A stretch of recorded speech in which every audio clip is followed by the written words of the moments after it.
माहूर तालुक्यातील केरोडी व कोडी बेचिराख येथे वाळू डेपो उभारण्याचे कंत्राट यवतमाळ येथील SM मोटार अँड कन्स्ट्रक्शनचे मालक मोहम्मद असीम अन्सारी यांनी 197 रुपये प्रति टन असे सर्वात कमी दराने घेतले. 15 मार्च 2024 रोजी तसा कारनामाही करून दिला होता, परंतु आज पावे तो वाळू डेपो उभारला नाही. त्यामुळे जिल्हाधिकारी अभिजित राऊत यांनी त्या कंत्राटदारास नोटीस बजावली आहे.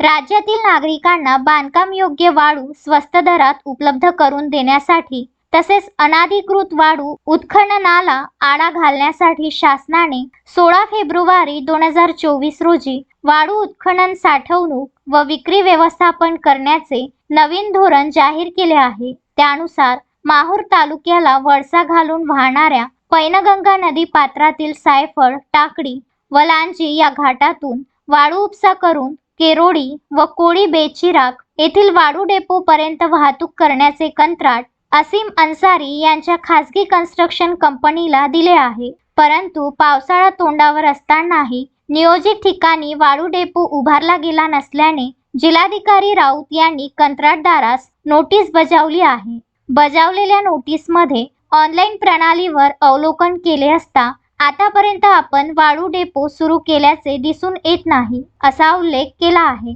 शिवाय 2 दिवसात वाळू डेपो सुरू करावा व डेपो का सुरू केला नाही त्या संदर्भात तहसीलदार यांच्या अभिप्रायासह उपविभागीय अधिकारी यांच्यामार्फत तसा खुलासा आपल्या कार्यालयात सादर करा असे आदेशित केले आहे.